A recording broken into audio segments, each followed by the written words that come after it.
Perkenalkan, nama saya Duraja dari Prodi Teknik Lingkungan. Di sini saya akan menyampaikan sebuah kasus yang terjadi di Riau, tepatnya di Bintan. Jadi kasusnya ini adalah limbah minyak hitam di Pulau Bintan. Baik, ini penjelasan kasus limbah minyak hitam di Pulau Bintan yang terjadi beberapa waktu lalu merujuk pada pembuangan limbah minyak bekas atau limbah minyak hitam di perairan sekitar Pulau Bintan di Kepulauan Riau, Indonesia. Kasus ini menjadi perhatian publik karena dampaknya terhadap lingkungan laut dan ekosistem sekitar, serta potensi bahaya bagi kehidupan laut dan masyarakat yang bergantung pada sumber daya alam di wilayah tersebut.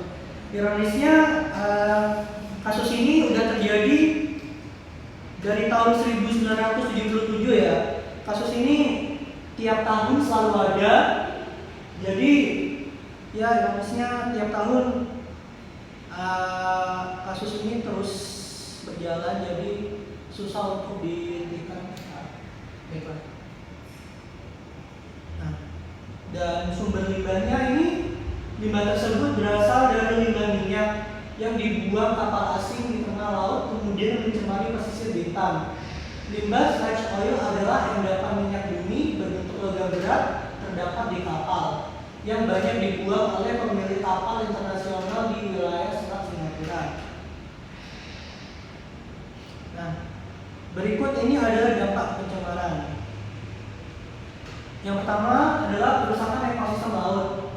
Minyak hitam yang terbuang ke perairan akan mencemari kualitas air laut, membuatnya keruh, serta mengurangi kadar oksigen yang dibutuhkan oleh organisme laut untuk bertahan hidup. Yang kedua adalah terumbu karang.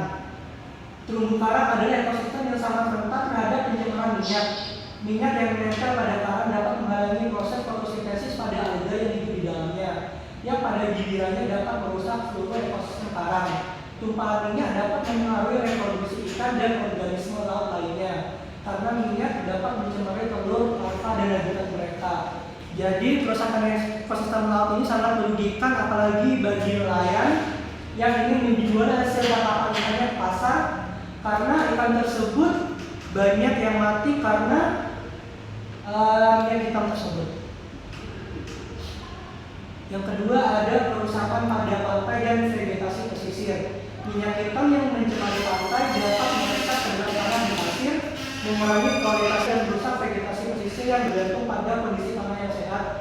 Terus ada mangrove. Mangrove sangat rentan terhadap pencemaran minyak, karena minyak dapat menyumbat akar dan mencegah tanaman mendapatkan oksigen serta nutrisi yang diperlukan.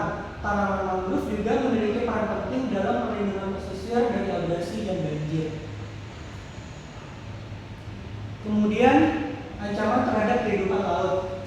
Minyak hitam mengandung senyawa berbahaya seperti hidrokarbon aromatik polisitrik yang dapat meracuni ikan, invertebrata, dan organisme laut lainnya. Senyawa ini bisa menyebabkan kerusakan internal pada tubuh hewan dan mengganggu sistem kekebalan serta sistem reproduksi mereka. Organisme kecil seperti plankton dan zooplankton yang terpapar minyak dapat menjadi bagian dari rantai makanan yang lebih besar. Jika mereka terkontaminasi, maka predator yang mengkonsumsinya juga akan terpengaruh, mengganggu keseimbangan ekosistem secara keseluruhan. Kemudian ini ada dampak ekonomi dan sosial. Pencemaran minyak dapat mempengaruhi hasil tangkap ikan dan mengurangi kualitas ikan yang dapat dikonsumsi atau dijual. Hal ini akan berdampak langsung pada kehidupan nelayan dan perekonomian lokal. Pencemaran pantai dengan minyak hitam juga dapat mengurangi daya tarik kawasan pesisir bagi wisatawan. Wisata pantai dan ekowisata yang bergantung pada kebersihan dan keindahan alam dapat mengalami penurunan signifikan dan merugikan sektor pariwisata. Dan ini adalah upaya pemerintah dan masyarakat. LHK provinsi bertanggung jawab mengumpulkan limbah-limbah tersebut dengan dukungan biaya dari Kementerian Lingkungan Hidup dan Kehutanan atau KLHK. Pembersihan dilakukan berdasarkan petunjuk satelit yang dimilikinya. Satelit mampu mendeteksi lokasi minyak hitam yang terdapat di perairan Bintan. Dan ini adalah sumbernya. Sumber saya dapat dari Kompas, kemudian dari